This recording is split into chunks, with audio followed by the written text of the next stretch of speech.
আগে মৌলবাদী আমরা কইয়া গালি দিছে একদল, এখন দিতেছে আরেক দল। কি আশ্চর্য চরিত্র!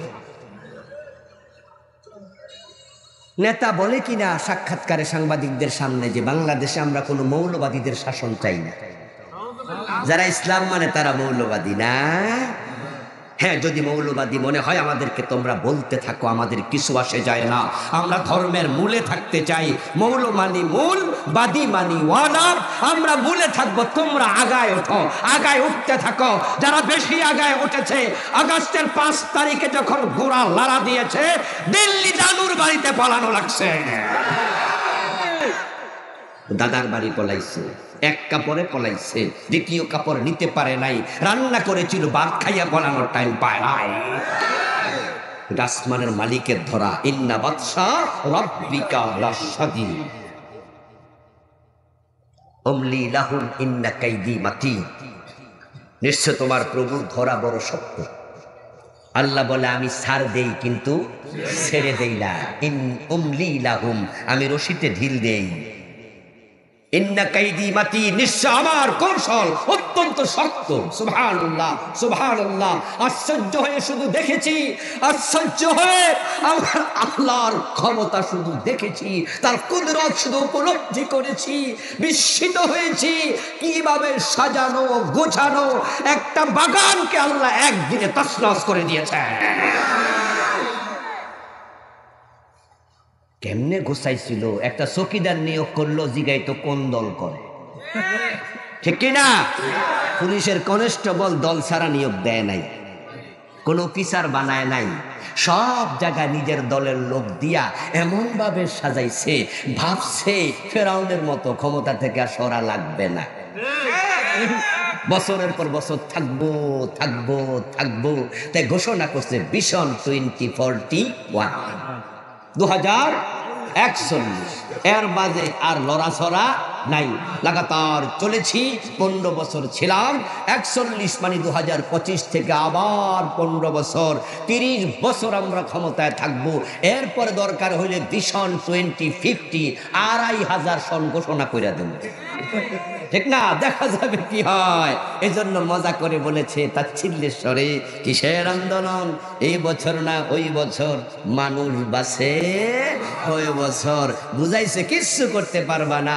আসমানের মালিক বলে আমি ধরলে আর ছাড়ি না, যখন ধরি পলানোর সুযোগও দেই না। এজন্য 2-1 দাড়ি মারি কামাইছে, পলাইতেও পারে না। অনেকে আছে নিজেরা কয় আমি কোনো দল করি না, এমন হুজুরও আছে, ফিরও আছে, খতিবও আছে, বক্তাও আছে না, কয় আমি কোনো দল করি না। আচ্ছা, আপনি কোনো দল করেন না, তাহলে কবরে দেওয়ার সময় কোন দোয়া পড়বো? কারণ যে দোয়া আছে দোয়াতে দলের কথা আছে না না? বিসমিল্লাহি, আল্লাহর নামে, ওয়া আলা মিল্লাতি রাসূলিল্লাহ, রাসূলের দলে। তা আপনি যে কইছেন দলে নাই, তা আপনারা কোন দোয়া পড়বো? আপনি নিজে দোয়া একটা বানাই দিয়ে দেয়। রাসূলের উম্মত 73 দল, জান্নাতি হবে কয় দল? কয় দল? তো যে কয় দল করি না, এই তো 73-এর ভিতরে নাই। রাসূলের উম্মত 73 দল, তা আপনার দল নাই, তা আপনি তো উম্মতের ভিতরে পড়েন না। এই কথাগুলো কারা বলে জানেন? যারা সবাই থেকে সুবিধা নিতে চায়। কারণ দল করি না কইলে মামলা খাওয়া লাগে না। দল করি না যারা যারা করে নাই, তারা কিন্তু গত 15 বছর আরামে ঘুমাইছে। ওই ফির মামলা খায় না, ওই খতিবের জেল হয় না, ওই বক্তার মাহফিল বন্ধ হয় না, যে ইসলামী দল করে না। খাইয়া খাইয়া গলা মোটা হয়েছে, পেট বড় হয়েছে।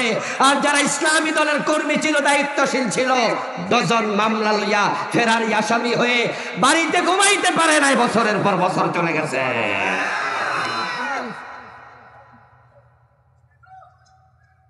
প্রিয় ভাই আমার, দাড়ি রাখে দেন মুখে, কবিরা গুনাহ, মিথ্যা মিথ্যা বলবেন না।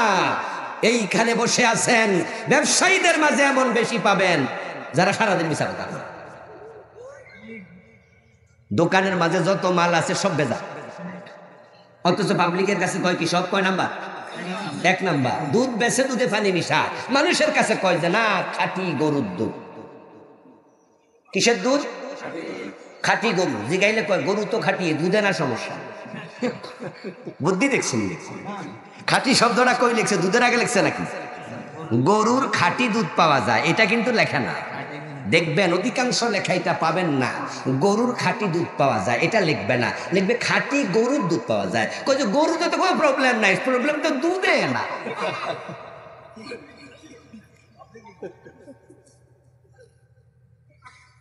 কাকে ফাঁকি দেন? মানুষকে? নো, পারবেন না।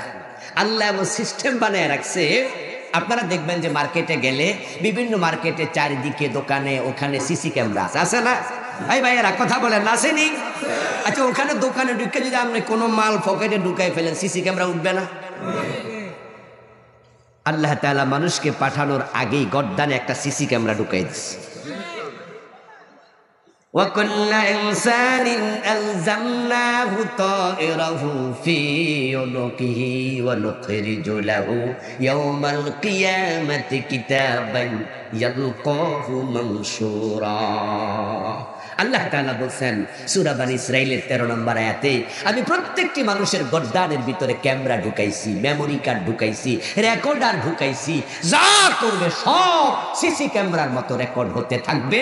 কিয়ামতের দিন সেখান থেকে খুলে কিতাব বানায়া হাতে ধরাইয়া বলবে, ইকরা পড় কিতাবাক তোরা মোল্লামা কাফা বিনাফসিকাল ইয়াওমা আলাইকা হাসিবা। হিসাব আজকে তোকে দিতে হবে। কোথায় পানি মেশাচ্ছেন? ঘরের দরজা লাগাইয়া? আল্লাহরে ফাঁকি দেওয়া যায় না। এমন ভাবে মিশা কথা কয় রে ভাই, মনে হয় যেন আল্লাহর ওলি। এমন কথা, কি সুন্দর কথা, সুবহানাল্লাহ আলহামদুলিল্লাহ সারা কথা কয় না। হুজুর আপনারে ঠকামু কি যে কম। কয়দিন আগে আমি আমার একটা বিল্ডিং এর কাজ ধরছি ঢাকায়। আমার ছেলেরে পাঠাইছি দোকানে রড কিনতে। আমি তো মাহফিলের কারণে ব্যস্ত যেতে পারি না। বললাম যে বেটারে আমার ফোনে ধরাই দিছে আমার আব্বু মুখ করে, হুজুর তো আমি চিনি, হুজুরের ওয়াজ শুনি। আমি বললাম যে ভাইজান 13 টন রড দেবেন। বলে হুজুর ঠিক আছে, ওজনে কম দেবেন না? বলে কি যে বলেন আপনারে। আমি বললাম না ভাই, যারা দেয় হবা সবাই রে দেয়, আর যে কম দেয় না কারোরে দেয়।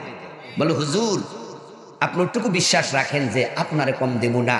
আর যদি আপনি ওজন করার পরে, আমি বলছি আমার বাড়ির পাশে স্কেল আছে, পুরা ট্রাক আমি স্কেলে তুলে দেব, আপনি স্কেলে মেপে দেবেন পুরা ট্রাক। যা হয় ট্রাকের ওজন এবং 13 টন রড যা হয় আমি মেপে নেব। উনি তখন বলল হুজুর কম হলে আপনি কাগজটা পাঠাইয়েন, আমি আপনার ছেলেকে ওই পরিমাণ দেব। আর সর্বশেষ কথা আমার সাথে যেটা হলো, হুজুর দুনিয়ায় কম দিল তো আখেরাতে দেয়া লাগবে। ওরে বাবা রে ভাই, আমি এই কথা শোনার সাথে সাথে ভাবছি উনার মতো আল্লাহর ওলির সাথে কথা বাড়াইলে আবার বদদোয়া দেয় কিনা। আমি সাথে সাথে বলছি ভাইজান এটাই যদি ঠিক হয় তাহলে ছেলেকে মোবাইলটা দেন। আমার ছেলে হাতে দিছে, না বলছি আব্বা ও বেটা থেকে রড নিয়ে আসো, স্কেলটা মাইপা নিয়ে আইসো, ও বেটা আমাদের ঠকাবে না। রাতের বেলার ঘটনা, রাতের 12টা বা 12:15 দিকে আমার ছেলে ফোন দিল, দিয়ে বলে আব্বা বাড়ির পাশে স্কেলে মাপছি, রড তো 3 টন কম, 3 টন 55 কেজি কম। আমি বললাম যে কি করছে বা, কম দেওয়ার তো একটা সিস্টেম আছে, 13 টনে 3 টন নাই। সাথে সাথে মোবাইলে কল দিলাম, আমার মোবাইলে সে নাম্বার পাঠাইছে, কল দিলাম, ফোন বাজে কিন্তু আল্লাহর বান্দা ফোন আর ধরেন না। সকালবেলা, শুক্রবার ছিল, সকালবেলা ফোন দিলাম ঘুম থেকে উঠে আবার 10টা 11টা পর্যন্ত, তিনি ধরেন না। তখন আমি বুঝে ফেলছি ডালমে কুছ কালা হে, মিথ্যু, নিঃসন্দেহে প্রতারক। জমা পড়লাম, ছেলের সাথে আমার পাশের প্রতিবেশী একজন গিয়েছিল সেখানে, দুজনরে বললাম জমা পড়ে গাড়িতে ওঠো। আমার মাহফিল ছিল ফরিদগঞ্জের এদিকে, বললাম আগে সেখানে যাই। আমার বাসা থেকে একটু দূরে পাগলা একটা থানা আছে, ওই থানায় নারায়ণগঞ্জের। আমার বাসা হলো সাইনবোর্ড যাত্রাবাড়ি। পাগলায় চলে গেলাম, গিয়ে দেখি দোকান বন্ধ। পরে ওসি সাহেবকে ফোন দিলাম, ওসি সাহেবকে জানাইলাম যে ঘটনা। ওসি সাহেব বললো হুজুর থানায় আসেন। যাওয়ার পরে বললো যে হুজুর অভিযোগ দেবেন, মামলা? আমি বললাম মামলা টামলা দেবো না, এসব ঝামেলা আমি যাব না, তবে আপনি এটা তুলে দেবেন, এ 3 টনের একটু কম নেব না। উনি এক সাইডে ডেকে বলছে দইরা আইনা আগে ফিডাইয়া তারপর হুজুরের টাকা তুলে। যাই হোক, শেষ পর্যন্ত ওই গত 2-3 দিন আগে আমার 1.5 লাখ টাকা ফিরেছে, দিয়া কয় হুজুর বাকিটি খাইয়ে লাইছি, মাফ করে দেন। তা আমি আসি বিদায় শক্ত করে ধরছি, না হয় পেটের টাকা বের করা। ওরে বাবা রে বাবা, এটা যারাই শোনে হেরাই তো হুজুর কি কোন টাকা দিছে? আমি কই দিছে 1.5 লাখ। কই 1.5 পয়সা পাওয়া যায়নি, 1.5 লাখ পাইছেন। ও দোস্ত, মিথ্যা যে বলে আমার সাথেও বলেছে, এমন প্রতারণা করেছে, দোকানে এমন ভাবে কথা বলে মনে করবেন যে আল্লাহর জান্নাত থেকে সে মাত্র বাইরে আসছে। অথচ জালেম মিথ্যা কেমনে বলা লাগে তার ট্রেনিং দেয়, ঠিক না? বাড়ির বয়ে বয়ে প্র্যাকটিস করে কেমনে মিথ্যা কথা কওয়া লাগে।